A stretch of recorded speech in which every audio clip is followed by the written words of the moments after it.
ونستغفره ونعوذ بالله من شرور أنفسنا ومن سيئات أعمالنا من يهده الله فلا مضل له ومن يضلله فلا هادي له وأشهد أن لا إله إلا الله وحده لا شريك له وأشهد أن محمدا عبده ورسوله يا أيها الذين آمنوا اتقوا الله حق تقاته ولا تموتن إلا وأنتم مسلمون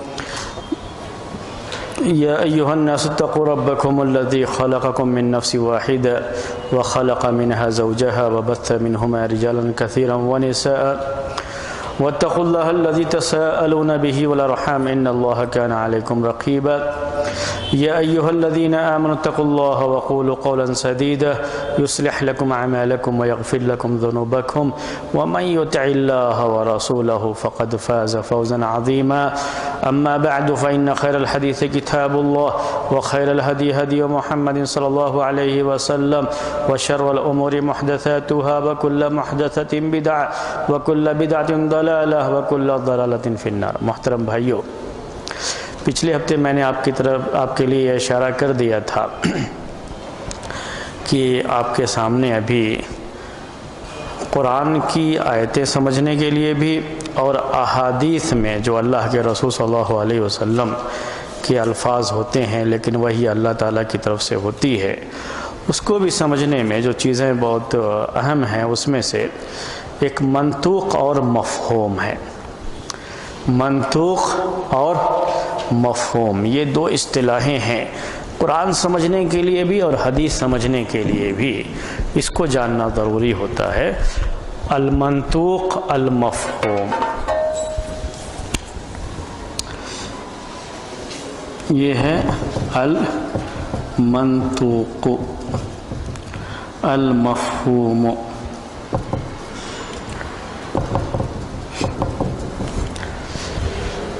المنطوق المنطوق المنطوق کیا ہے عربی میں؟ یہ المنطوق قرآن بھی سمجھنے کے لیے اور حدیث بھی سمجھنے کے لیے، دونوں کے لیے ضرورت پڑتی ہے اس کو.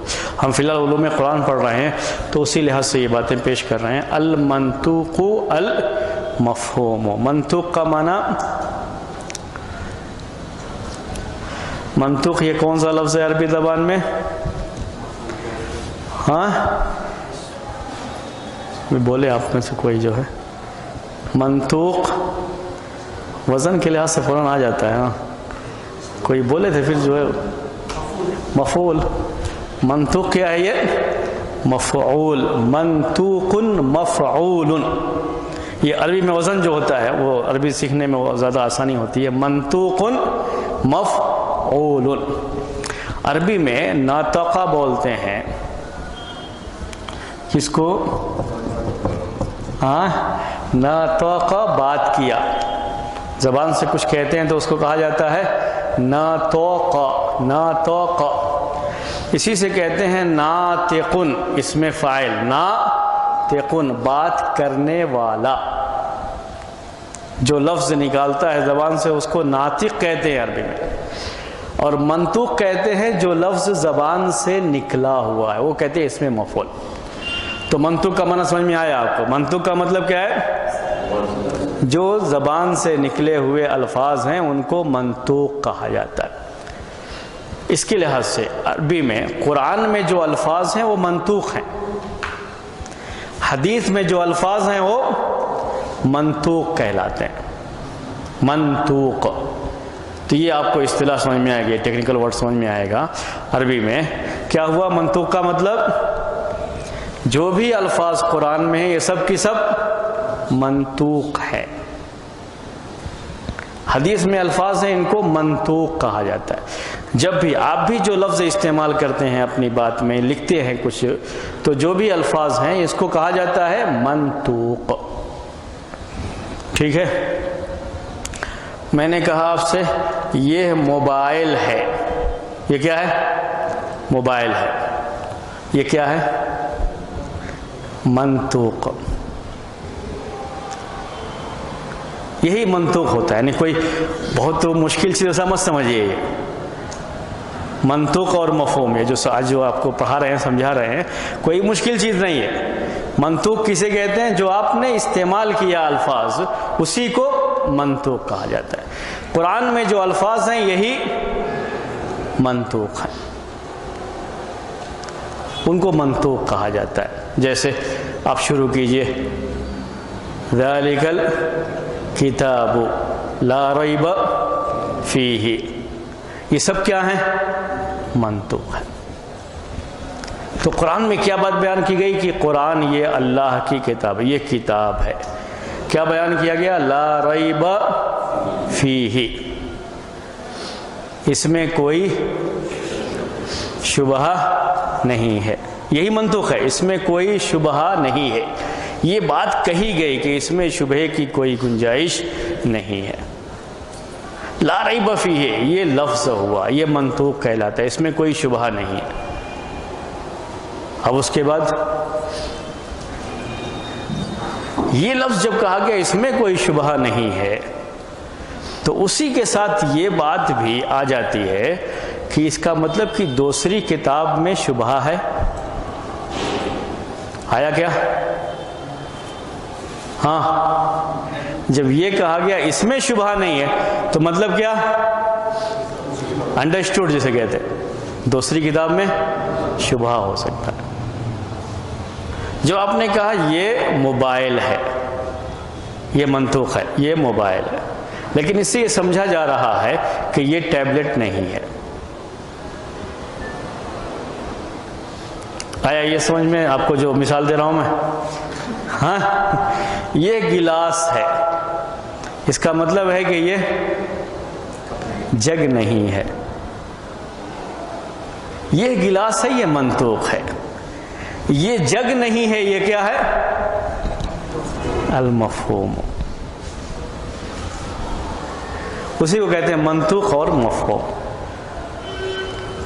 کچھ کوئی مشکل تو نہیں ہے نا؟ بالکل آسان ہے، نہیں ایسے منطوق ہو کوئی بولے کہ یہ نہیں یہ قرآن کا منطوق ہے، ہاں لیکن یہ مفہوم ہے، ایسے سنیں گے تو وہ منطوق کیا ہے مفہوم کیسے سوچتے رہیں گے۔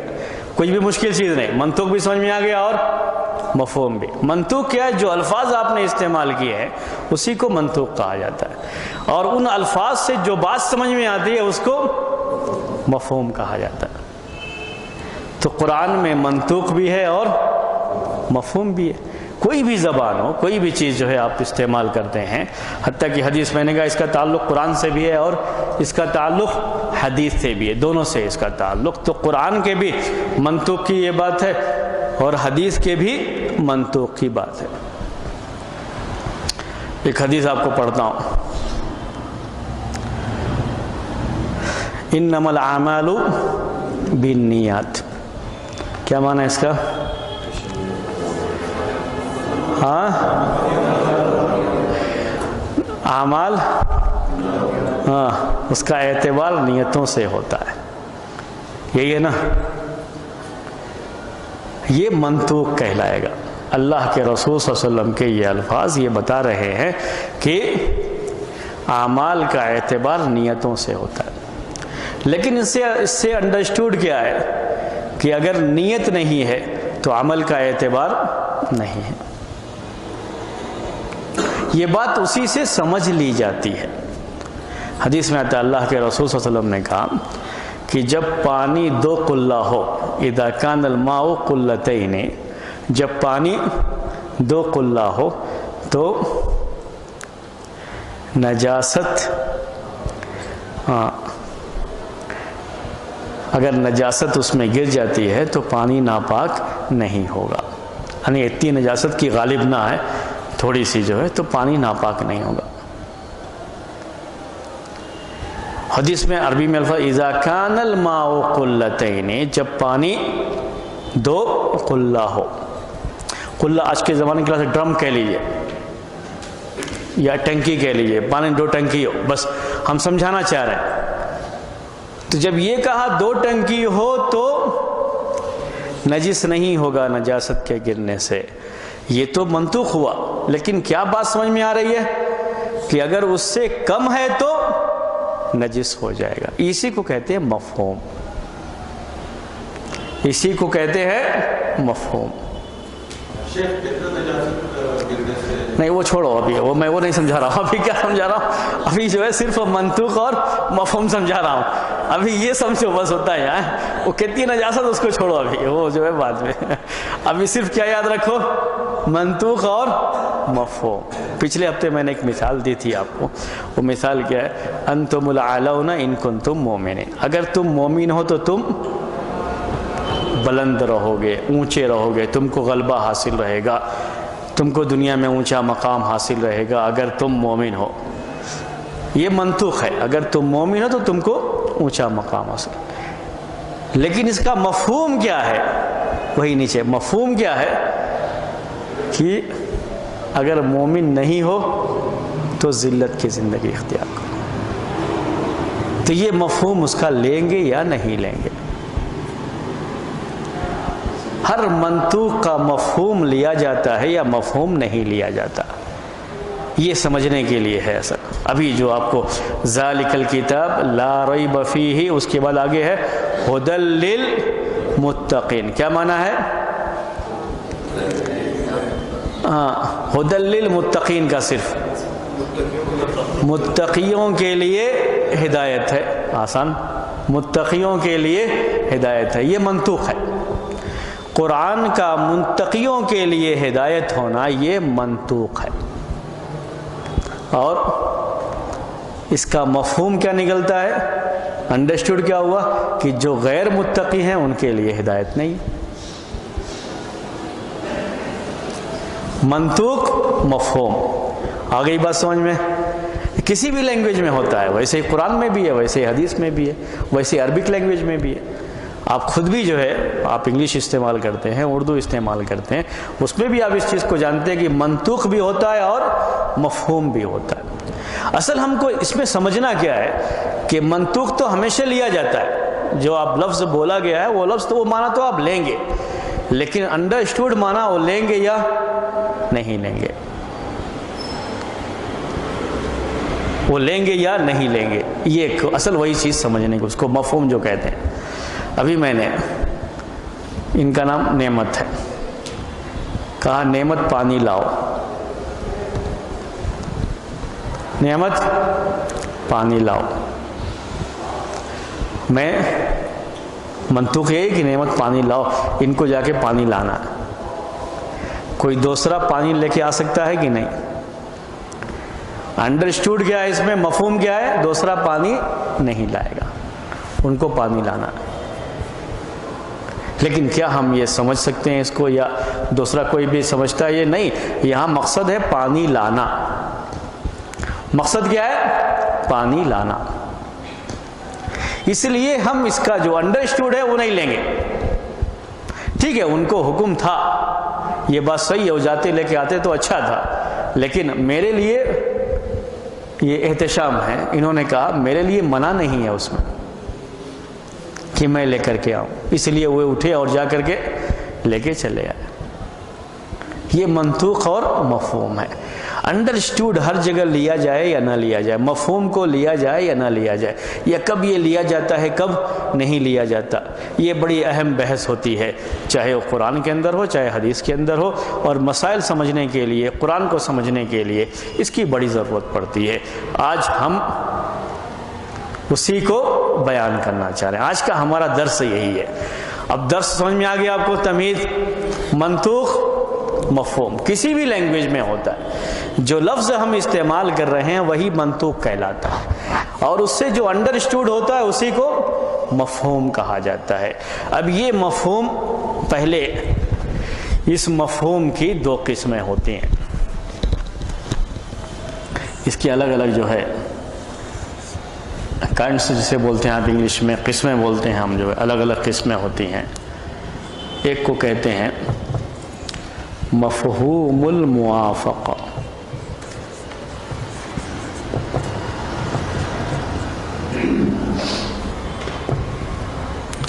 دوسرے کو کہتے ہیں مفہوم المخالفہ.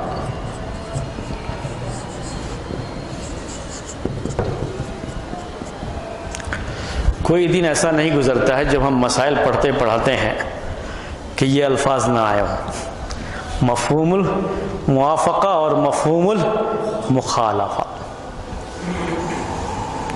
روز ہم کو اس پہ بحث کرنی پڑتی ہے مسائل میں، کیونکہ قرآن کو چاہے حدیث ہو جب دلیل کے طور پر پیش کرتے ہیں تو یا تو منطوق ہوتا ہے یا مفہوم ہوتا ہے. پھر مفہوم میں یا تو مفہوم الموافقہ ہوتا ہے یا مفہوم المخالفہ ہوتا ہے. ایک ہے، اس کا ایک دوسرا نام بھی ہے، اس کو کہتے ہیں التنبیہ، لیکن یہ اصول کی کتابوں میں ہوتا ہے، ہم اسی لیے نہیں کرتے. لیکن جب ہم پڑھ رہے ہیں تو پوری چیزیں سامنے رکھ لیتے ہیں. دلیل الخطاب، اس کو کہتے ہیں دلیل الخطابی، دوسرا نام ہے یہ. لیکن ہم کہیں گے مفہوم الموافقہ مفہوم المخالفہ، اسی کو ہم یوز کریں گے کیونکہ آسانی سے سمجھ میں آنے والا لفظ ہے وہ. ہاں، دلیل الخطابی. مثال ابھی سمجھائیں گے، مثال سے آپ کو اس کو سمجھائیں گے. تو مفہوم الموافقہ پہلے پیش کریں گے. مفہوم الموافقہ کیا ہے؟ یہ اس کو تنبیہ بھی کہتے ہیں. تو کیا مطلب ہوتا ہے؟ قرآن میں اللہ تعالیٰ نے کہا، آپ میں سے ہر ایک کو یہ آیت یاد ہوگی، فَلَا تَقُلْ لَهُمَا أُفٍّ، فَلَا تَقُلْ لَهُمَا أُفٍّ. بہت سنے ہوں گے آپ یہ لوگ، فَلَا تَقُلْ لَهُمَا أُفٍّ، والدین کے بارے میں، ان کی جو خدمت اور ان کو تکلیف نہ پہنچانے کے لیے خطبے درست سنتے رہتے ہیں. تو اس میں آیت کیا آتی ہے؟ فَلَا تَقُلْ لَهُمَا أُفٍّ. سورہ اسراء کی یہ آیت ہے 23. ہم صرف اتنا حصہ لکھیں گے، ویسے پوری آیت پڑھیں گے آپ کو. فَلَا تَقُلْ لَهُمَا أُفٍّ.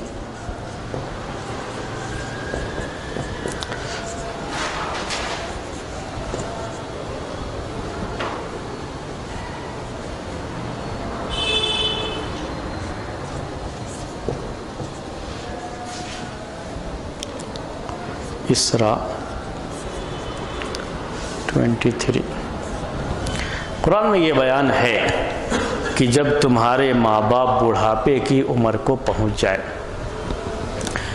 فَإِمَّا يَبْلُغَنَّ عِنْدَكَ الْكِبَرَ أَحَدُهُمَا أَوْ كِلَاهُمَا فَلَا تَقُلْ لَهُمَا أُفٍّ وَلَا تَنْهَرْهُمَا وَقُلْ لَهُمَا قَوْلًا كَرِيمًا. یہ پوری آیت ہے کہ جب تمہارے ماں باپ بڑھاپے کی عمر کو پہنچ جائیں، دونوں یا دونوں میں سے کوئی ایک، تب حکم کیا آیا ہے؟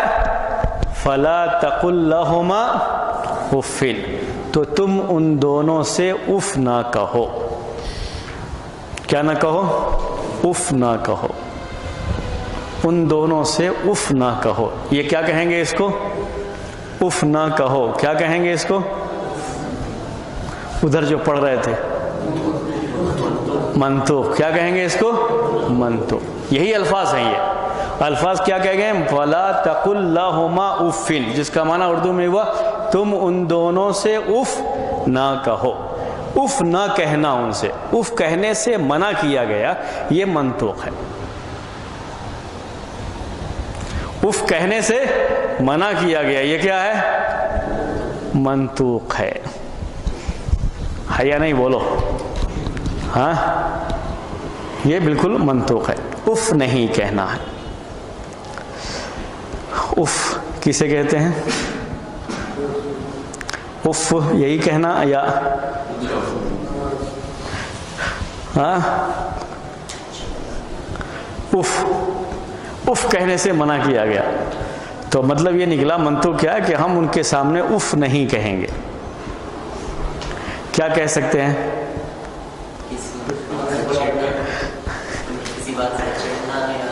ہاں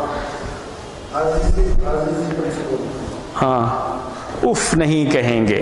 اب وہی ہم کو سمجھنا ہے آج تفسیر کے لحاظ سے. یہ تفسیریں کہاں سے آتی ہیں؟ لفظ کیا کہا گیا ہے؟ ان سے اف نہ کہو. یہی ہم کو سمجھنا ہے.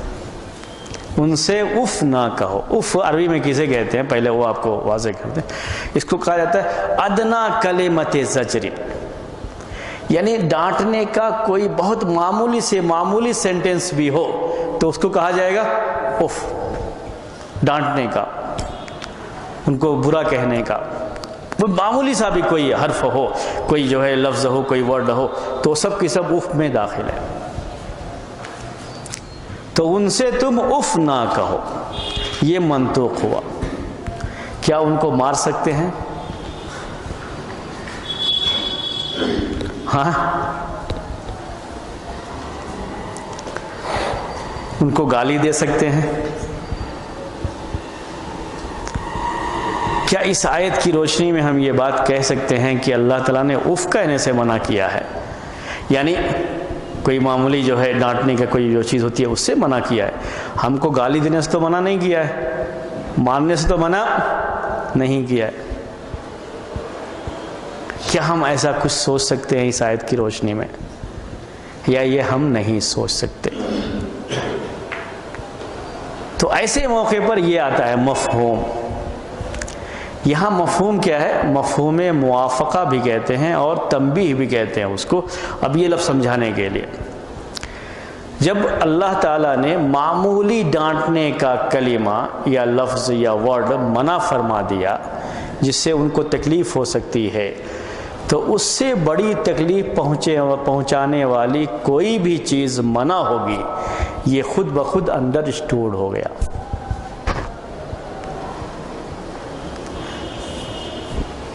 پھر سے کہوں، جب کیا کہا اللہ تعالیٰ نے؟ اف بھی، اف نہ کہو، ان سے اف نہ کہو. اف یہ معمولی چیز ہے ڈانٹنے کی. جب اللہ تعالیٰ نے اس سے منع کیا تو اس سے اوپر جو بھی چیز ہوگی تم اسے اپنے ماں باپ کے ساتھ نہیں کر سکتے، چاہے گالی گلوچ ہو، چاہے مار پیٹ ہو، وہ سب کی سب خود بخود انڈر اسٹورڈ ہو جاتا ہے. اس کو کہا جاتا ہے مفہوم موافقہ. یعنی بالکل وہی بات اس سے بھی سمجھ میں آ جاتی ہے، لیکن یہ اس سے اونچے درجے کا. اس سے بہت معمولی تکلیف ہوگی جب آپ اف کہیں گے تو، لیکن آپ گالی دے دیں گے تو زیادہ تکلیف پہنچ جائے گی. جب اف جائز نہیں ہے تو گالی دینا بھی جائز نہیں ہوگا. یہ انڈرسٹوڈ ہوتا ہے. اس کو کہتے ہیں مفہوم الموافقہ. اس کو تنبیہ بھی کہتے ہیں. تنبیہ کیوں کہتے ہیں؟ کہ چھوٹی چیز کہہ کر کے بڑی چیز کو بھی اس میں داخل کر لیا گیا. یعنی جب معمولی کوئی کلمہ ان کو ڈانٹنے کا ہم نہیں کہہ سکتے تو گالی گلوچ کرنا، مارنا یہ بدرجہ اولا حرام ہوگا. اس کے لیے اللہ تعالیٰ نے فَلَا تَقُلْ لَهُمَا اُفٍّ کہا. یہ طریقہ ہے سمجھنے کے لیے. تو اس کو مفہوم الموافقہ کہتے ہیں.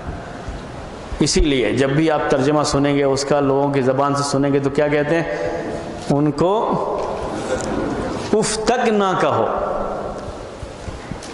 یعنی صرف اف مت کہو یہ نہیں، بلکہ کہتے ہیں اف تک نہ کہو. یعنی معمولی تکلیف بھی ان کو نہ پہنچاؤ. بڑی تکلیف تو چھوڑو، معمولی تکلیف بھی ان کو نہ پہنچاؤ. اس کو مفہوم الموافقہ کہتے ہیں. جی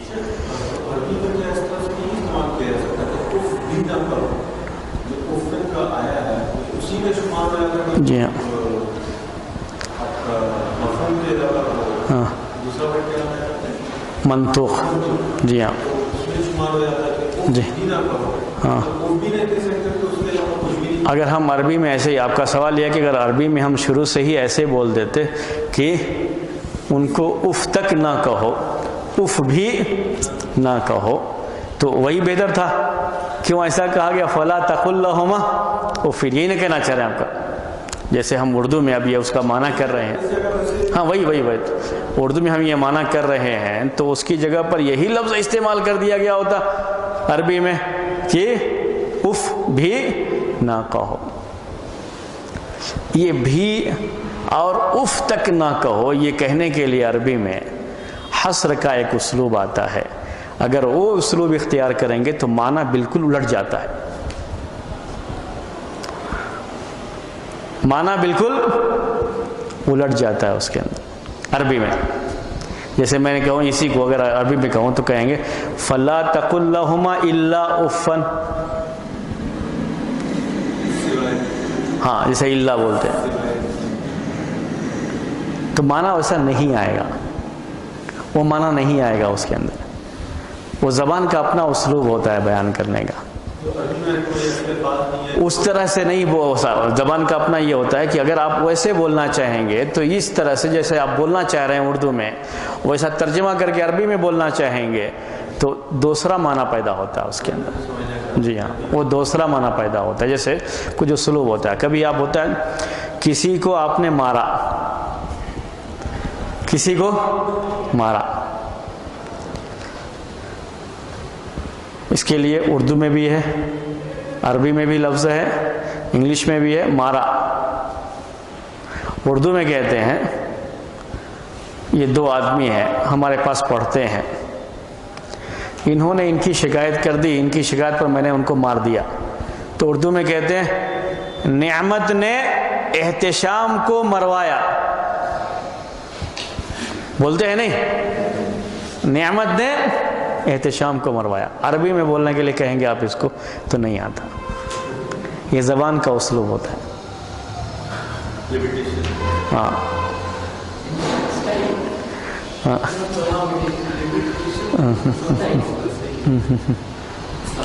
تو ایسے نہیں آتا عربی میں، یعنی آپ مروایا بول کے عربی میں نہیں آئے گا. اس کے لیے عربی میں کیسے بولیں گے وہ دوسرا اسلوب ہوتا ہے.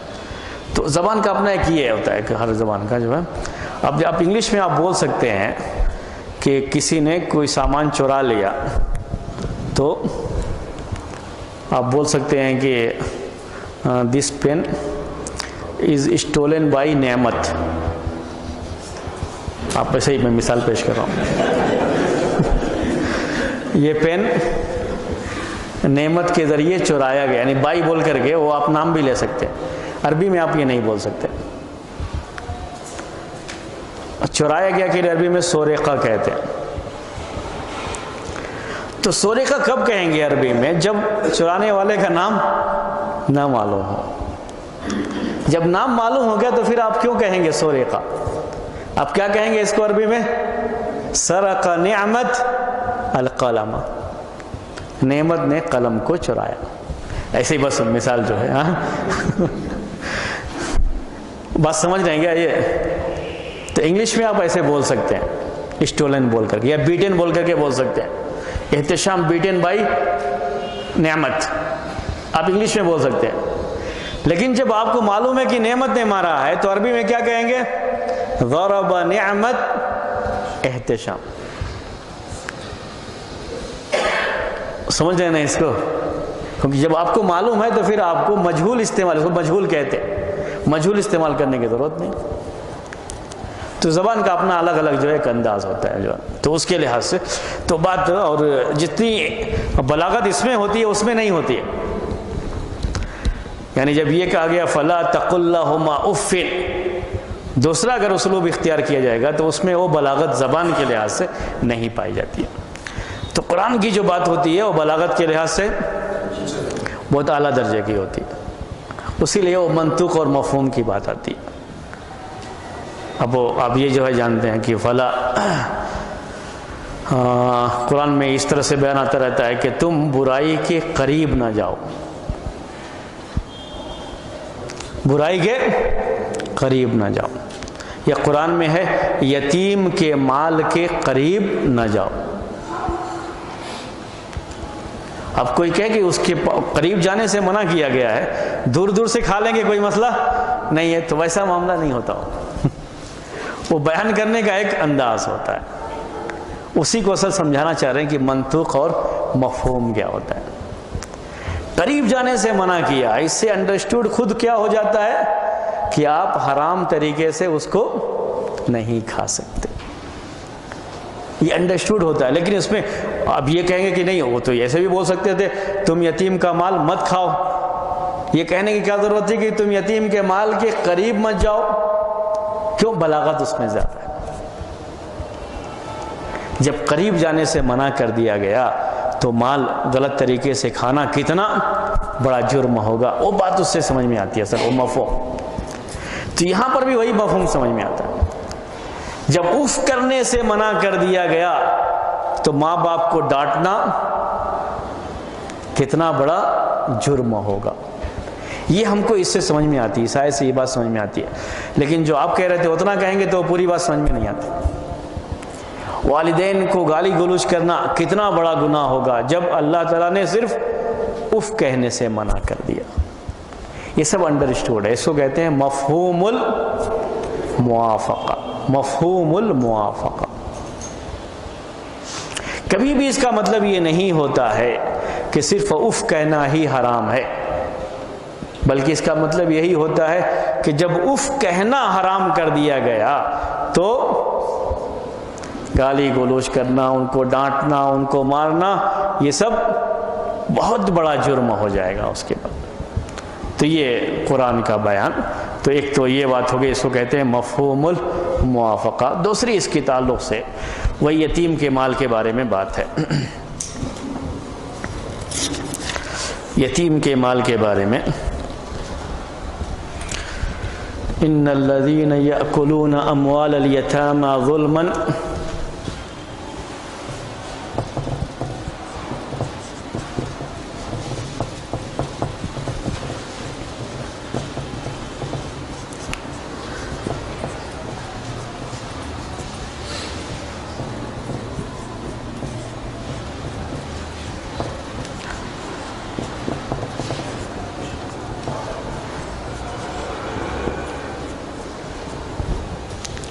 انما یأکلون فی بطونہم نارا.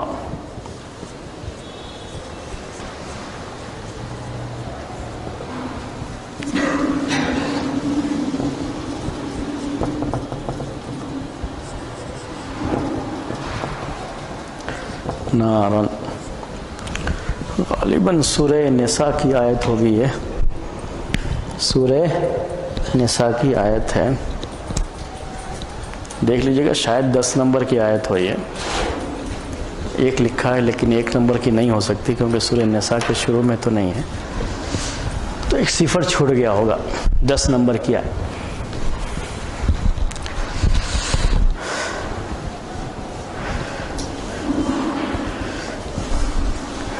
دیکھیے صاحب، یہ منطق اور مفہوم کی بات. یہاں مفہوم جسے مفہوم موافقہ کہتے ہیں. ان الذین یأکلون اموال الیتامی، بے شک وہ لوگ جو کہ کھاتے ہیں. معنی دیکھ لیجئے، بے شک وہ لوگ جو کہ کھاتے ہیں. یأکلون کھاتے ہیں. کیا کھاتے ہیں؟ اموال الیتامی، یتیم کا مال. یتیم کا مال کھاتے ہیں جو لوگ. ظلماً یعنی حرام طریقے سے. ظلم کے طریقے سے یعنی حرام طریقے سے کھاتے ہیں. یتیم کا مال کھا سکتے ہیں حلال طریقے سے، حرام طریقے سے، ظلم کے طریقے سے نہیں کھا سکتے. وہ بعد میں پوچھیں گے آپ سے کیسے کھا سکتے ہیں. انما یأکلون فی بطونہم نارا، وہ لوگ کھاتے ہیں اپنے پیٹوں میں جہنم کی آگ کو. جو لوگ یتیم کا مال ناجائز طریقے سے، حرام طریقے سے کھاتے ہیں، ظلم کے طریقے پر کھاتے ہیں، وہ اپنے پیٹ میں جہنم کی آگ کھا رہے ہیں. ٹھیک ہے، یہ جو ہے معاملہ. اللہ اکبر. جائز طریقے سے یتیم کا مال کیسے کھا سکتے ہیں؟ جائز طریقے سے. ہاں اگر کوئی آدمی یتیم کے مال کی نگرانی کرتا ہے، اس کو کفیل کہیں گے. اس کا کفیل ہو. یعنی یتیم جو چھوٹا بچہ ہے، باپ کا انتقال ہو گیا لیکن باپ مالدار تھا، تاجر تھا، بڑا بزنس مین تھا، بزنس ہے پورا. تو اب اس کے مال کی دیکھ بھال، جو ٹیک کیئر کہتے ہیں، جو بھی ہے جو اس کا، تو جو بھی اس کی نگرانی کرنے والا ہے مال کی، تو اس کی جو مزدوری بنتی ہے، جو اس کی سیلری بنتی ہے کہہ لیجئے، وہ اس میں سے لے کر کے کھا سکتا ہے. یہ جائز طریقے سے کھانا ہوا کیونکہ وہ دیکھ رہا ہے، دیکھ بھال کر رہا ہے. تو دیکھ بھال کرنے کے لحاظ سے اس کی مزدوری بھی بنتی ہے. تو مزدوری وہ جیسا ہے طریقہ، جتنی سیلری اس کی بنتی ہے اتنی سیلری اس مال میں سے وہ لے کر کے کھا سکتا ہے. یہ جائز طریقے سے کھانا ہوا. اسی طریقے سے یتیم کے مال میں جو زکوٰۃ بنتی ہے، زکوٰۃ وہ یتیم کے مال میں سے نکال کر کے دی جائے گی غریب مسکین کو، تو وہ غریب مسکین یتیم کا مال کھا رہا ہے، لیکن یہ کیسے کھا رہا ہے؟ جائز طریقے سے کھا رہا ہے۔ تو یہاں مطلب ہے ظالمانہ طریقے سے، چھوٹا بچہ ہے اس کا مال ہڑپ کر کے کھانے کے لیے کوئی کوشش کرے غلط طریقے سے، حرام طریقے سے، ظلم کر کے، تو ان لوگوں کے بارے میں ہے کہ جو لوگ یتیم کا مال کھاتے ہیں۔ اب یہ منطوق کیا ہے یہاں پہ؟ منطوق کیا ہے؟ ہاں منطوق کیا ہے اس میں؟ ہاں یتیم کا مال کیا؟ کھانا۔ منطوق کیا ہے؟ کھانا۔ اب اگر کوئی آدمی یتیم کا مال پی لے، وہ منطوق اور مفہوم سمجھا رہا ہے، بات سمجھ میں آئی نہیں؟ یہ منطوق کیا ہے؟ کھانے کا ذکر کیا گیا ہے اس میں، کہ جو لوگ یتیم کا مال کھاتے ہیں، یہ کھاتے ہیں، یہ منطوق ہے، یہ لفظ استعمال کیا گیا۔ اکلا کے معنی کھانے کے ہوتے ہیں، کھاتے ہیں۔ منطوق کیا ہے اس سے؟ کھانا۔ مفہوم کیا؟ انڈرسٹوڈ، جو سمجھ سکتے ہیں، پینا، ہاں، اور اس سے بھی بڑھ کر کے کیا ہے؟ اس کا مال برباد کر دیا، جلا دیا، مال لے کر کے کیا کیا؟ جلا دیا، سمندر میں ڈال دیا، خود کھایا نہیں ہے بلکہ لے کر کے سمندر میں ڈال دیا، جلا دیا، مال کو پورا برباد تو کیا اس کو۔ وہ حرام ہوگا یا نہیں ہوگا؟ اس کو کہتے ہیں مفہوم، وہ انڈرسٹوڈ ہے وہ، لیکن کون سا مفہوم ہے یہ؟ مفہوم موافقہ کہتے ہیں، یعنی بالکل یہ وہی معنی ہے جو معنی کس کے اندر پایا جا رہا ہے؟ یتیم کا مال کھانے میں۔ تو جیسے یتیم کا مال ظالمانہ طریقے سے کوئی کھا رہا ہے، اس کے لیے جہنم کیا گئے، ویسے اگر کوئی یتیم کا مال پی رہا ہے تو اس کے لیے بھی جہنم کیا۔ بالکل وہ بات سمجھ میں آ رہی ہے، اس کے بالکل موافق معنی ہے۔ اگر یتیم کا مال کوئی برباد کر دے گا، کھایا نہیں لیکن برباد کر دیا ہے، اس کا موبائل تھا خراب کر دیا لے کر کے، تو بھی اسی حکم میں آئے گا۔ اس کو کہتے ہیں مفہوم موافقہ، یعنی منطوق میں جو معنی ہے، جو بات ہے، بالکل وہی بات اس کے اندر بھی ہے، وہی حکم اس کے اندر بھی ہے، کوئی فرق نہیں ہے دونوں میں۔ آپ چاہے اس کا مال کھا کر کے برباد کریں، چاہے اس کا مال سمندر میں ڈال کے برباد کریں، چاہے اس کا مال جلا کے برباد کریں گے، آپ کے لیے یہی حکم ہوگا، یتیم کا مال کھانے والے کا یہی حکم ہوگا۔ مفہوم، بولیے پھر سے، مفہوم موافقہ بولتے ہیں اس کو، مفہوم موافقہ بولتے ہیں۔ الفاظ ذہن میں رکھنا ہے، منطوق، مفہوم، مفہوم میں بھی یہ پہلی قسم کیا ہے؟ مفہوم موافقہ۔ یہ مفہوم موافقہ جو کہلاتا ہے، اس میں کسی کا اختلاف نہیں، سب کے یہاں یہ بات ہے کہ یہ مفہوم جو انڈرسٹوڈ ہے، یہ معنی اس سے لیا جائے گا، یہ معنی اس سے لیا جائے گا، اس میں کسی کا اختلاف نہیں ہوتا، دلیل کے طور پر پیش کیا جائے گا۔ اب اگر کوئی آپ سے یہ پوچھے کہ اس کی کیا دلیل ہے کہ یتیم کا مال جس نے جلا دیا اس کے لیے جہنم کی آگ ہے، دلیل کیا ہے اس کے لیے؟ یہی آیت ہے۔ اگر وہ کہے کہ نہیں اس میں تو کھانے کی بات کہی گئی ہے، ہم نے تو جلایا ہے، تب آپ کہیں گے اس کھانے سے یہ مفہوم ہے، مفہوم موافقہ، کہ جب کھانا حرام ہے اسی طریقے سے اس کا جلانا بھی حرام ہے، اس کا سمندر میں ڈالنا بھی حرام ہے، اس کا پینا بھی حرام ہے، اور کسی لحاظ سے بھی اسے برباد کرنا یہ حرام ہوگا۔ اس کو کہتے ہیں مفہوم موافقہ۔ دلیل، وہی دلیل سمجھنے کا جو مسئلہ رہتا ہے، قرآن کی دلیل، حدیث کی دلیل، تو دلیل کو سمجھنے میں ان چیزوں کی ضرورت پڑتی ہے۔ یہ حدیث میں بھی اور قرآن میں بھی، میں نے کہا اس کا تعلق دونوں سے آتا ہے، کیونکہ یہ الفاظ چاہے حدیث کے ہوں چاہے قرآن کے ہوں، دونوں میں دلیل لینے کا مسئلہ آتا ہے۔ یہ یہاں تک بات سمجھ میں آئی آپ کو؟ بولیے، اگر سمجھ میں آئی تو آگے بڑھیں گے، نہیں آئی تو ابھی پیچھے ہٹیں گے۔ پیچھے ہٹنا نہیں چاہیں گے انشاءاللہ، ہاں آگے بڑھنا چاہیں گے، ہمیشہ آگے بڑھنے کی کوشش کریں گے، آگے بڑھنا چاہیے۔ یہ منطوق اور مفہوم ہے۔ قرآن کی آیتیں پڑھتے جائیے، مفہوم اور منطوق، آپ کو دونوں چیزیں ملتی جائیں گی، منطوق بھی رہے گا، مفہوم بھی رہے گا۔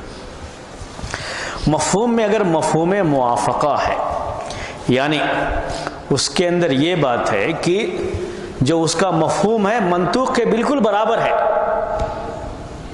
جیسے کھانے میں بھی اس کا مال برباد ہو رہا ہے، غلط طریقے سے کھانے میں بھی، جلانے میں بھی مال برباد ہو رہا ہے، بالکل ایک جیسے ہے، تو یہ مفہوم لینے میں، جس کو مفہوم موافقہ کہتے ہیں، کسی کو بھی کوئی پریشانی نہیں۔ سارے اہل علم، سارے علماء یہ معنی لیتے ہیں، سارے فقہا یہ معنی لیتے ہیں، سارے امام یہ معنی لیتے ہیں۔ اس میں کہیں آپ مفسرین میں اختلاف نہیں پائیں گے کہ یہاں یہ معنی لیں گے یا نہیں لیں گے، یا یہ کہیں گے کہ نہیں صرف کھانا حرام ہے، پینا حرام نہیں ہے، اس کو جلانا حرام نہیں ہے، کوئی بھی یہ بات نہیں کہے گا، سب لوگ یہ معنی لیتے ہیں۔ تو مفہوم موافقہ کو الگ کیوں کیا گیا ہے کہ اس میں کوئی اختلاف نہیں ہے، نیچے والا جو آئے گا اس میں اختلاف ہے، اسی لیے الگ الگ دونوں کو سمجھا جا رہا ہے۔ اس مفہوم کو، اس انڈرسٹوڈ کو، جو معنی انڈرسٹوڈ ہے اس کو لینے میں کسی کا اختلاف نہیں ہے، ہر کوئی لیتا ہے یہ معنی، اور وہ معنی لیا جائے گا۔ ہاں بولیے۔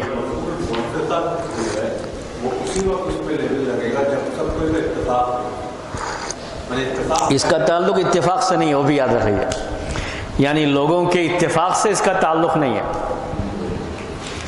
بلکہ اس کا تعلق منطوق ہی سے ہے، یعنی منطوق میں جو معنی ہے وہی معنی مفہوم میں بالکل موافق ہے، اس کا تعلق اس سے ہے، لفظ سے ہے، اور انڈرسٹوڈ سے اس کا تعلق لوگوں کے اتفاق سے نہیں ہے۔ یہ موافقہ جو ہم کہتے ہیں یہاں پہ لفظ، یہ موافقہ کا معنی جو ہے منطوق اور مفہوم کا موافقت ہے، یہ لوگوں کی نہیں ہے، اہل علم کی موافقت نہیں ہے، وہ آپ جو ہے اس کی طرف گیا آپ کا ذہن، وہ چیز نہیں ہے اس کے اندر۔ تو اس میں منطوق اور مفہوم دونوں کا معنی بالکل مل جاتا ہے، برابر ہو جاتا ہے، اسی لیے اس کو مفہوم موافقہ کہتے ہیں، ٹھیک ہے۔ اس کو تنبیہ بھی کہتے ہیں۔ تنبیہ کا مطلب کیا ہوتا ہے؟ اردو میں ہم اس کو کہتے ہیں، ایسے بولتے ہیں اس کو، جب یہ حرام ہے تو یہ تو لازماً حرام ہوگا، یعنی تو اس سے بڑھ کر حرام ہوگا۔ جیسے ہم کہتے ہیں جب اسے کھانا حرام ہے، جبکہ کھانے والا اس سے کم کچھ فائدہ اٹھایا ہے، مال کا فائدہ، تو اس کو جلانا تو اور بھی حرام ہوگا، کوئی بھی اس بات کو سمجھتا ہے، اس لیے تنبیہ بولتے ہیں اس کو۔ جلانے میں تو کسی نے فائدہ نہیں اٹھایا، کھانے میں تو کم سے کم کھانے والے نے فائدہ اٹھایا اس مال کا، تو جب کھانا ہی حرام تھا اس کو، تو جلانا بدرجہ اولا حرام ہوگا۔ تو تنبیہ بھی بولتے ہیں، مفہوم موافقہ بھی بولتے ہیں۔ فی الحال آپ جو ہے مفہوم موافقہ کو ذہن میں رکھیں۔ مفہوم موافقہ یہ ہوتا ہے کہ منطوق اور مفہوم دونوں معنی کے لحاظ سے بالکل برابر ہوتے ہیں، بلکہ مفہوم میں اس سے بھی زیادہ معنی پایا جاتا ہے، یہ ہو جاتا ہے۔ تو ایسے موقع پر اس کا مفہوم بھی لیا جاتا ہے، منطوق کے ساتھ مفہوم بھی لیا جائے گا، یعنی جو لوگ یتیم کا مال کھاتے ہیں یہ بھی لیا جائے گا، یہ بھی حرام ہے۔ جو لوگ یتیم کا مال پیتے ہیں وہ مفہوم ہے، وہ بھی لیا جائے گا۔ جو لوگ یتیم کا مال برباد کرتے ہیں وہ بھی لیا جائے گا، سب معنی اس کے اندر لیا جائے گا، یہ اصول ہوگا، یہ سارا معنی اس کے اندر لیا جائے گا۔ یہ منطوق اور مفہوم، مفہوم موافقہ۔ اب اس کے بعد ہے مفہوم مخالفہ۔ مفہوم مخالفہ، مفہوم مخالفہ کی کئی قسمیں ہیں۔ مفہوم مخالفہ کی کئی قسمیں ہیں۔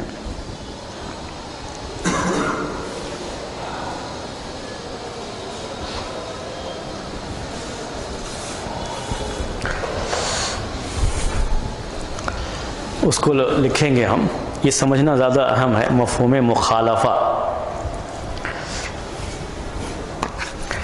اور اس میں اختلاف بھی ہے تھوڑا،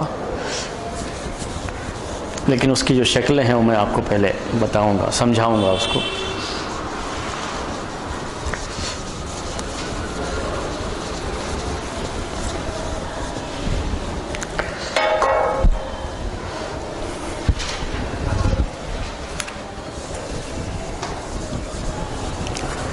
میں سوچ رہا ہوں کہ ذرا اچھے انداز سے نقشہ بنا دوں آپ کو اس کے ساتھ، آپ کے سامنے اس کا مفہوم المخالفہ، اس کی جو شکلیں ہیں دیکھیے، ایک کو کہتے ہیں مفہوم صفت،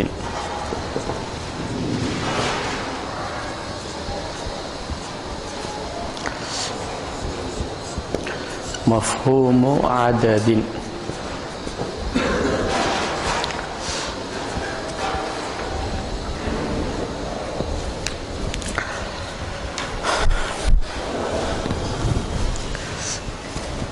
سمجھ میں آئے گا آپ کو، ابھی مثالیں دیں گے اس کی تو۔ اللہ اکبر۔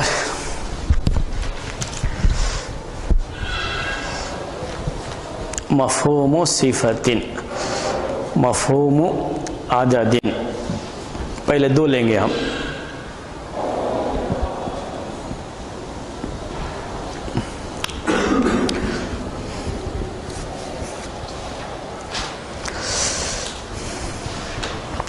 پہلے سمجھائیں گے، بعد میں اس کا حکم بیان کریں گے آخر میں، پہلے سمجھائیں گے مفہوم صفت کا مطلب کیا۔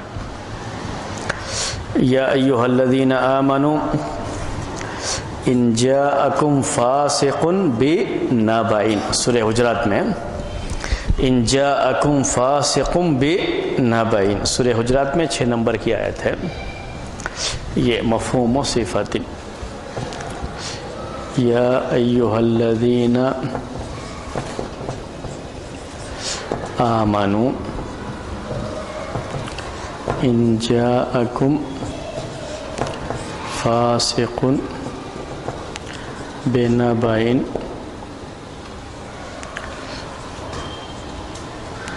فتبینوا،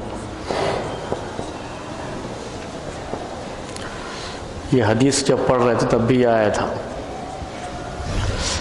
محدثین کے یہاں راوی کے لیے جو شرط ہے کہ راوی عادل ہو، ضابط ہو، اس موقع پر یہ آیت آئی تھی۔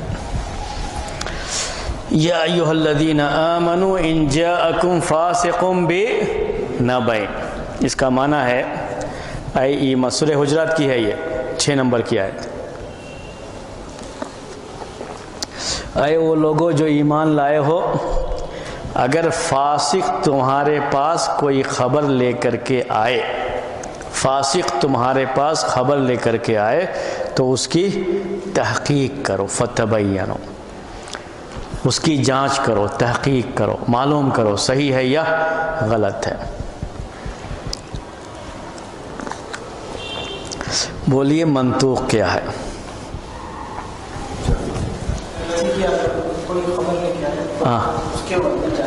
ہاں منطوق کیا ہے؟ نہیں ان کو بولنے دیجیے بس، فی الحال ہم ان سے ہی سننا چاہتے ہیں۔ ہاں وہی تو منطوق کیا ہے؟ میں چاہتا ہوں کہ آپ اس کو متعین کریں کہ یہ ہے منطوق اس کا۔ ہاں ان کو ہی بولنے دو، بولا۔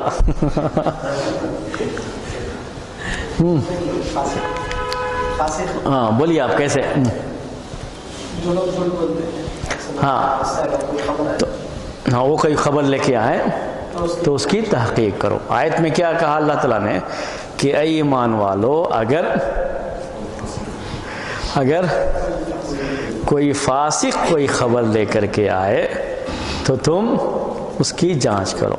منطوق کیا ہے؟ فاسق کی خبر پر جانچ کی جائے، اس کی تحقیق کی جائے۔ فاسق جب خبر لے کر کے آئے تو اس کی جانچ کی جائے، اس پر یقین نہ کیا جائے، یہ منطوق ہوا۔ یقین کرنا نہ کرنا یہ منطوق نہیں ہے۔ منطوق کیا ہے مسئلہ یہاں پہ؟ وہ بھی منطوق ہی ہے۔ مین کیا ہے وہ؟ فاسق۔ کہا گیا فاسق خبر لے کر کے آئے تو تم اس کی جانچ کرو۔ اگر اس سے انڈرسٹوڈ کیا ہے؟ انڈرسٹوڈ کیا ہے؟ جسے مفہوم کہتے ہیں کہ اگر غیر فاسق خبر لے کر کے آئے تو آپ کو جانچ کی ضرورت نہیں پڑے گی۔ سچا آدمی کون؟ سچا آدمی جو جھوٹ نہیں بولتا ہے، اگر اس نے آپ کو خبر دیا ہے، کوئی جو ہے نیوز دی ہے، تو پھر آپ کو تحقیق کی ضرورت نہیں ہے۔ لیکن اگر فاسق دے رہا ہے تو آپ کیا کر لو؟ پہلے تحقیق کر لو۔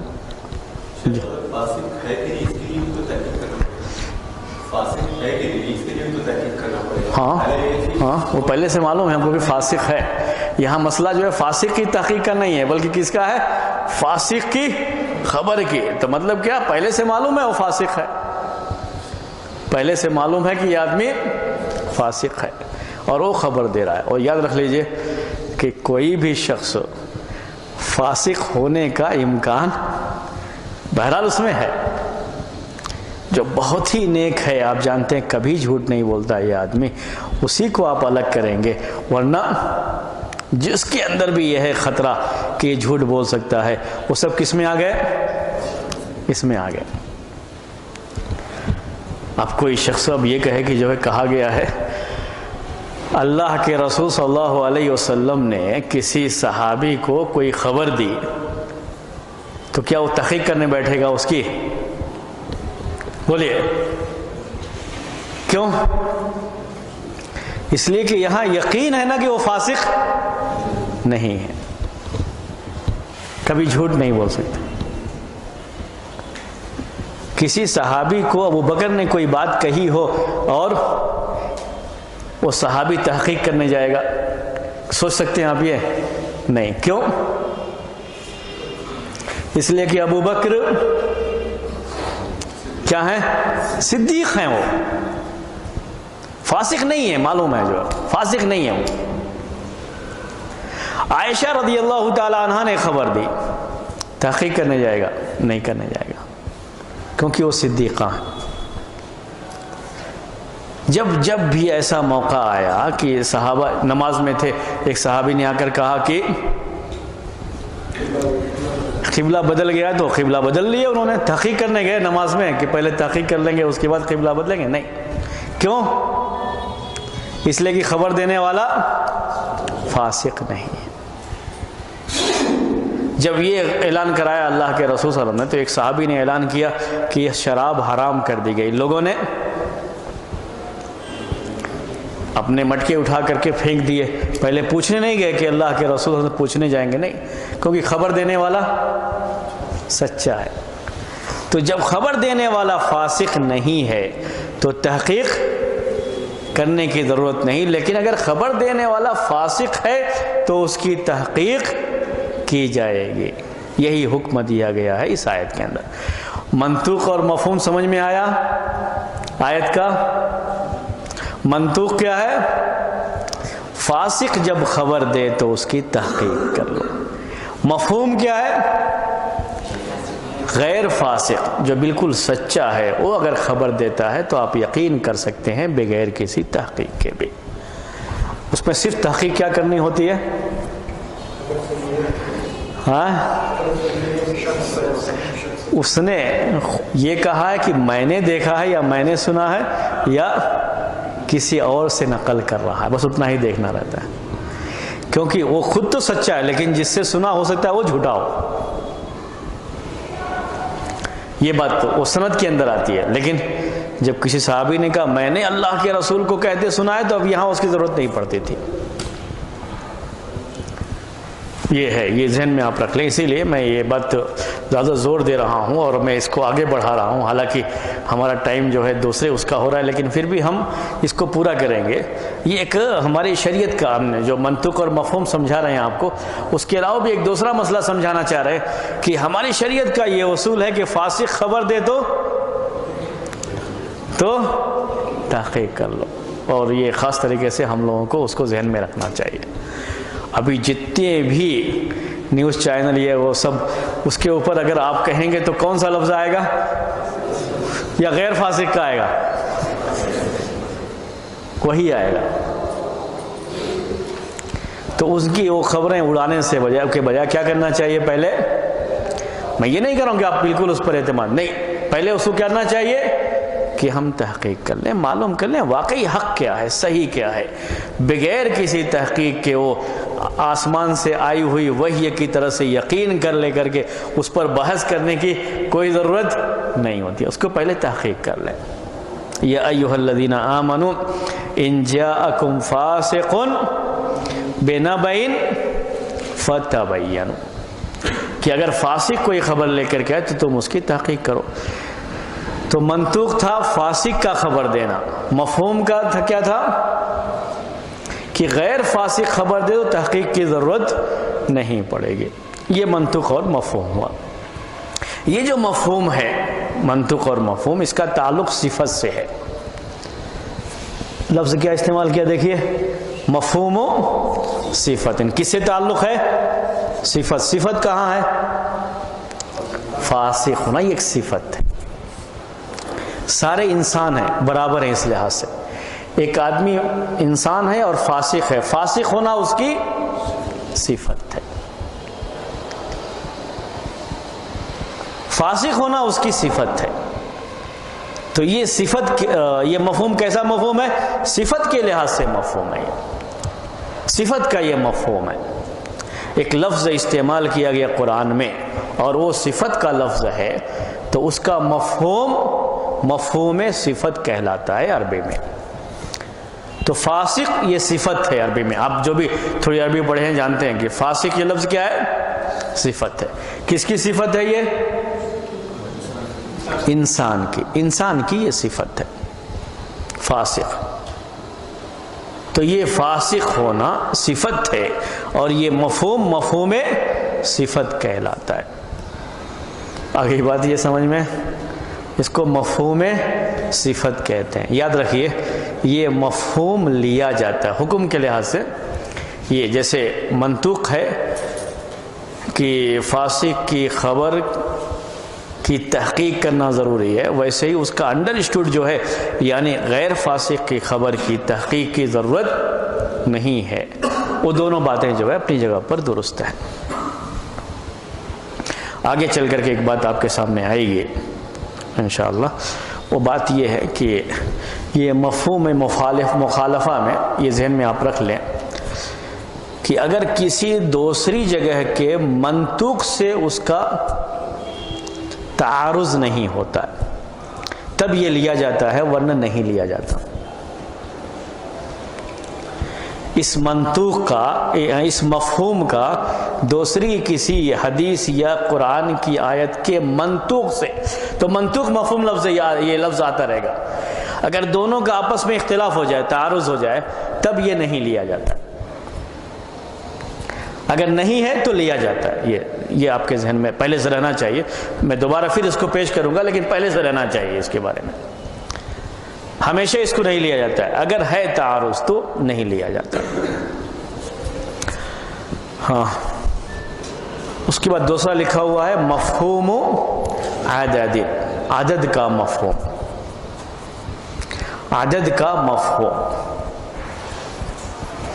ٹھیک ہے۔ عدد کا مفہوم قرآن میں ہے، جو لوگ بھی کسی بھی پاک شریف خاتون پر زنا کی تہمت لگا دیتے ہیں، ان کو 80 کوڑے نہیں بلکہ 80 کوڑے، وہ لفظ یاد رکھیں، کتنے کوڑے؟ 80 کوڑے لگائے جائیں گے۔ یہ معلوم ہے سب کو، میں الفاظ لکھ نہیں رہا ہوں، سب کو یہ معلوم ہے۔ کوئی بھی جو بالکل شریف مرد ہے یا عورت ہے، کسی نے ان کے اوپر زنا کا الزام لگا دیا ہے، تو الزام لگانے والے کو کتنے کوڑے لگائے جائیں گے؟ 80 کوڑے۔ یہ بالکل سب کو معلوم ہے اور یہ معلوم ہے، قرآن میں بھی اس کا بیان ہے۔ 80 کوڑے لگائے جائیں گے۔ 80 کوڑے لگایا جانا، ہاں بولیے، منطوق کیا ہے، مفہوم کیا ہے؟ آپ بولیے۔ ہاں، منطوق،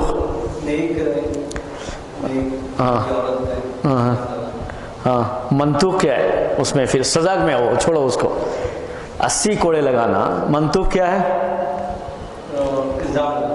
نہیں الزام لگانے کی سزا یہ ہے، الزام لگانے کو بالکل چھوڑ ہی دو، وہ ہم نہیں کرنا چاہ رہے۔ منطوق کیا ہے؟ 80 کوڑے لگانا۔ کتنے؟ 80 کوڑے لگانا، یہ لفظ استعمال کیا گیا، 80 کوڑے لگانا، یہ منطوق۔ اصل میں وہ پہلے والی بات سوچ رہے ہیں آپ، وہ نہیں۔ ہمیشہ یہ کس میں دیکھا جاتا ہے؟ حکم کیا ہے؟ حکم کیا ہے یہاں پہ؟ 80 کوڑے لگانا، اس میں دیکھا جاتا ہے کہ منطوق کیا ہے، مفہوم کیا ہے۔ بقیہ کیوں یہ حکم آیا ہے وہ ایک دوسری چیز ہے، اس پر کبھی غور نہیں کریں گے۔ غور کس پر کریں گے؟ حکم کیا ہے؟ حکم کیا ہے؟ 80 کوڑے لگانا، یہ منطوق ہے۔ 80 کوڑے لگانا یہ منطوق ہے۔ مفہوم کیا ہوا؟ اب بولیے مفہوم کیا ہوا اس کا؟ یعنی انڈرسٹوڈ کیا ہے؟ آپ نے یہ تو سمجھ لیا کہ 80 کوڑے لگانا ہے، یہ حکم ہے۔ اس سے کیا سمجھ میں آ رہا ہے؟ ہاں اس سے کیا سمجھ میں آ رہا ہے کہ آپ 75 نہیں لگا سکتے، 85 نہیں لگا سکتے، نہ اس سے کم لگا سکتے ہیں نہ اس سے زیادہ۔ یہ انڈرسٹوڈ ہوا، اس کو کہتے ہیں مفہوم مخالف۔ آئے گی سمجھ میں؟ بتائیے 80 کوڑے لگانا ہے، اس کا مطلب یہ نکلا کہ آپ اس سے کم نہیں لگا سکتے اور اس سے زیادہ نہیں۔ اس کو مفہوم عدد جو آیا ہے اس کا مفہوم انڈرسٹوڈ اس سے کہ آپ 79 بھی نہیں لگا سکتے اور 81 بھی نہیں لگا سکتے، یہ اس کا مفہوم ہوا۔ اب کسی نے 75 کوڑے لگائے، 75 چھوڑ دیتے ہیں 85 پر، کیونکہ 75 میں آدمی خوش ہو جائے گا، چلو اچھا ہوا جو ہے 5 تو بچ گئے۔ 85 لگا دیا کسی نے، اس کو پوچھا ارے بھائی تم نے 85 کیوں لگایا؟ قرآن میں ہے 80، ہاں 80 کوڑے جو لگانے کا کہا کہ قرآن میں یہ کہاں ہے کہ 85 نہیں لگانا ہے؟ کہیں ہے کیا 85 نہیں لگانا ہے؟ کہیں بیان نہیں۔ تو یہ کہاں سے پیش کر رہے ہو؟ دلیل کیا ہے کہ 85 نہیں لگانا ہے؟ آپ قرآن سے اس کو بیان کرو۔ تو وہی آیت ہے دلیل ہو۔ جب یہ کہا گیا کہ 80 کوڑے لگاؤ، اس سے انڈرسٹوڈ ہے، مفہوم ہے کہ 80 سے کم بھی نہیں لگا سکتے، 80 سے زیادہ بھی نہیں لگا سکتے۔ کم لگائیں گے تو لگانے والے کی خیانت ہے، زیادہ لگائیں گے تو لگانے والے کا ظلم ہے، دونوں چیزیں ہو جائیں گے۔ تو نہ کم لگا سکتے ہیں نہ زیادہ لگا سکتے ہیں۔ ٹھیک ہے یہ؟ ہاں کوئی مفہوم سمجھ میں آیا آپ کو؟ یہ مفہوم اور عدد کا۔ وضو کرتے ہیں، وضو کرنے میں یہ حدیث کی مثال دے رہا ہوں آپ کو۔ ایک اس کو عضو کو آپ کو زیادہ سے زیادہ آپ 3 مرتبہ دھو سکتے ہیں، یہ بات آئی 3 مرات۔ تو 3 مرتبہ دھونا یہ منطوق ہوا، یعنی لفظ استعمال کیا گیا 3 مرتبہ دھونا۔ اس کا مفہوم کیا ہے؟ انڈرسٹوڈ 3 سے کم بھی نہیں کر سکتے، 3 سے زیادہ بھی نہیں کر سکتے، یہ مفہوم ہے۔ سر سمجھیے گا آرام سے، 3 سے کم بھی نہیں اور 3 سے زیادہ۔ 3 کا مطلب یہ ہوا۔ اب ہم یہ لے سکتے ہیں کہ نہیں لے سکتے اس کا مفہوم؟ اب 3 سے کم کی بات نہیں، دوسری حدیث میں آیا ہے کہ 1 مرتبہ دھویا اللہ کے رسول حضرت۔ تو میں نے آپ سے کہا کہ یہ مفہوم اگر منطوق کے خلاف آ جائے تو مفہوم نہیں لیا جاتا، یہی ہے منطوق کے خلاف آ گیا۔ تو 3 سے کم میں منطوق کے خلاف آتا ہے، اس لیے وہ نہیں لیں گے، لیکن 3 سے زیادہ میں اس کو لیں گے۔ وضو کے اعضاء کو آپ 4 مرتبہ نہیں دھو سکتے، دلیل کیا ہے؟ یہی حدیث کہ 3 مرتبہ دھونے کی بات کہی گئی۔ جب 3 مرتبہ دھونے کی بات کہی گئی تو اس سے انڈرسٹوڈ ہے کہ آپ 3 سے کم بھی نہیں زیادہ بھی نہیں، لیکن کم کے بارے میں دلیل موجود ہے منطوق کی، اس لیے ہم نے وہ نہیں لیا، لیکن 3 سے زیادہ کے بارے میں دھونے کی دلیل نہیں ہے، اس لیے ہم کہیں گے کہ 3 سے زیادہ مرتبہ آپ نہیں دھو سکتے۔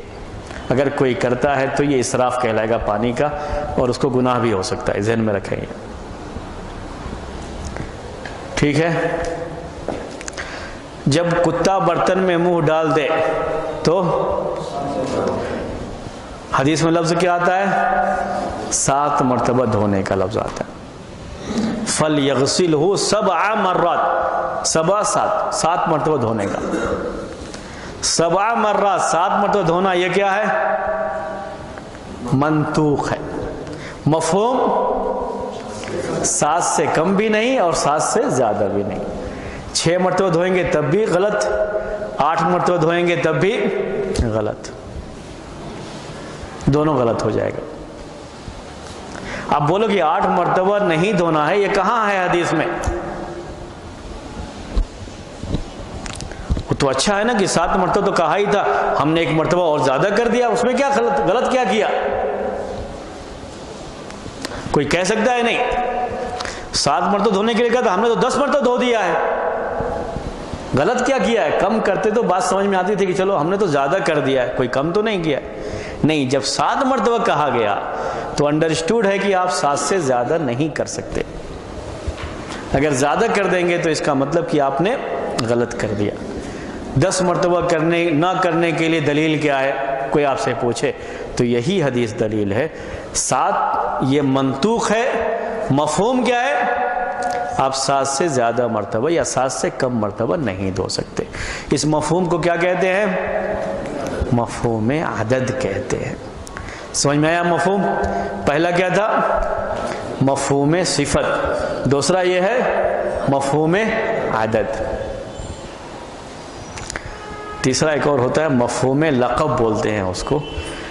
وہ شروع کروں یا نہ شروع کروں وہ سوچ رہا ہوں میں صرف، یا آج اتنے پہ چھوڑوں ابھی آپ کو جو ہے۔ جی مفہوم صفت، اس کے پہلے جو ہے آپ کو اس طرح سے آیا تھا حکم کے تعلق سے، مفہوم صفت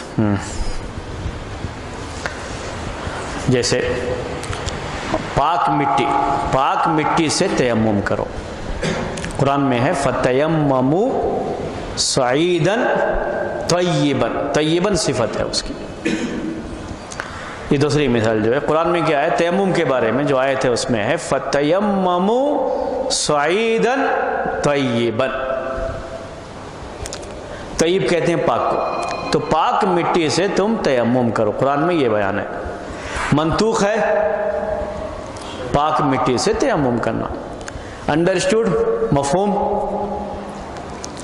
ناپاک مٹی سے آپ تیمم نہیں کر سکتے، اس سے وہ سمجھ میں آ رہا ہے۔ تو آپ کو یہ نہیں کہہ سکتا کہ ناپاک مٹی سے تیمم کرنے کی ممانعت کہاں ہے، یہی آیت ہے اس کے لیے، دلیل وہی آیت ہے۔ پاک مٹی سے تیمم کرنے کے لیے کہا گیا، اس کا مطلب یہ ہے کہ آپ ناپاک مٹی سے تیمم نہیں کر سکتے، اسی سے یہ بات سمجھی جاتی ہے، اس کو کہتے ہیں مفہوم۔ تو یہ منطوق اور مفہوم ہوا یہ، ٹھیک ہے؟ کوئی مشکل تو نہیں ہے میرے خیال میں، اتنا مشکل تو نہیں ہے، سمجھ میں تو آ رہا ہے نہیں یہ منطوق کیا ہے اور مفہوم کیا ہے۔ آئندہ ہفتے اور ایک مرتبہ آپ کے سامنے پیش کریں گے اور سمجھائیں گے، اس کی قسمیں ابھی باقی ہیں، ہم نے 2 ہی بیان کیا ہے، ابھی اور باقی ہیں انشاءاللہ، اور پوری سب سمجھ آ جائیں گی تو اور اچھی طرح سمجھ میں آ جائے گا۔ اب وہ مسئلہ آپ کو پیش کر دیتے ہیں تھوڑا، ہدی للمتقین، یہ ابھی پوچھ رہے تھے کچھ اور مثالیں جو ہے اس کی مفہوم صفت کی، ایک مثال یہ بھی ہے ہدی للمتقین، قرآن یہ متقیوں کے لیے ہدایت ہے۔ متقی یہ صفت ہے، مسلمان کی ایک صفت کیا ہے؟ متقی، انسان کی ایک صفت ہے متقی، ایک صفت ہے۔ تو کیا ہم اس سے یہ لیں گے کہ غیر متقیوں کے لیے ہدایت نہیں ہے؟ اس کا جو منطوق ہے وہ منطوق یہی ہے کہ متقیوں کے لیے ہدایت ہے، مفہوم کیا ہوا؟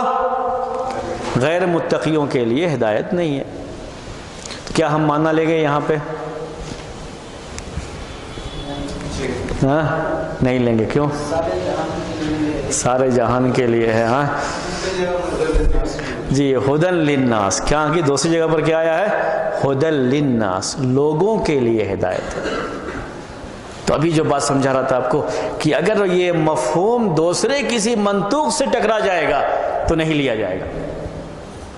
یہاں ٹکرا گیا کیونکہ دوسری جگہ پر خود قرآن میں ہے کہ لوگوں کے لیے ہدایت ہے.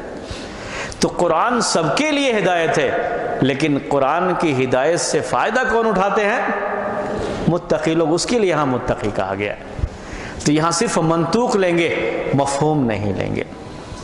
اسی سے اب وہ آیت بھی سمجھ لیجئے جس میں یہ بات تھی کہ وَأَنْتُمُ الْأَعْلَوْنَ إِن كُنتُم مُؤْمِنِينَ. ہاں تم ہی بلند رہو گے اگر تم مومن ہوگے.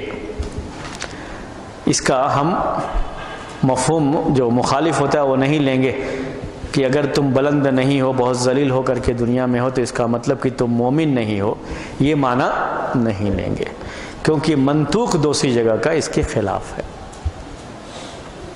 تو ہم کب لیتے ہیں یہ مفہوم مخالف؟ جب کسی اور منطوق کے خلاف نہ جائے ہو. اسی طرح سے جو نماز کے بارے میں ہے کہ نماز برائیوں اور بے حیائیوں سے روکتی ہے نماز انسان کو. اگر کوئی آدمی نماز بھی پڑھتا ہے اور برائی بھی کرتا ہے، نماز بھی پڑھا، دکان میں چڑھا تو جھوٹ بھی بول رہا ہے تجارت کرنے میں، تو ہم یہ نہیں کہیں گے کہ اس کی نماز صحیح نہیں ہے، یہ نہیں کہیں گے ہم. کیوں؟ یہ مفہوم ہے، اور یہاں اس کا یہ مفہوم دوسرے منطوق سے وہ ٹکرا رہا ہے. یہاں اس کا مفہوم ہم نہیں لیں گے. نماز کا اپنا حکم ہے، نماز اس نے پڑھی، ہو سکتا ہے بالکل صحیح نماز پڑھا ہو اور نماز صحیح پڑھنے کی وجہ سے اس کی نماز صحیح ہے، لیکن نماز کا جو فائدہ ہونا چاہیے تھا وہ فائدہ اس کو نہیں مل رہا ہے کہ نماز اس کو برائی اور بے حیائی سے روکنی چاہیے تھی، لیکن اس کو وہ فائدہ نہیں مل رہا ہے. تو دوسری جگہ پر جو دوسری آیتیں حدیثیں ہیں اس سے یہ معلوم ہوتا ہے کہ نماز جب اس کی تمام شرطوں کے ساتھ صحیح طریقے سے اللہ کے رسول صلی اللہ علیہ وسلم کی سنت کے ساتھ ادا کی جائے تو وہ نماز اللہ تعالیٰ کے یہاں مقبول ہے. تو صرف اس لیے کہ نماز کے بعد اس نے کوئی غلطی کر دی ہم یہ نہیں کہیں کہ اس کی نماز باطل ہے، ہم یہ نہیں کہہ سکتے. جو ہے بہرحال یہ مسئلہ تھا منطق اور مفہوم کا. انشاءاللہ پھر آئندہ ہفتے آپ کے سامنے اس مسئلے کو دوبارہ پیش کریں گے.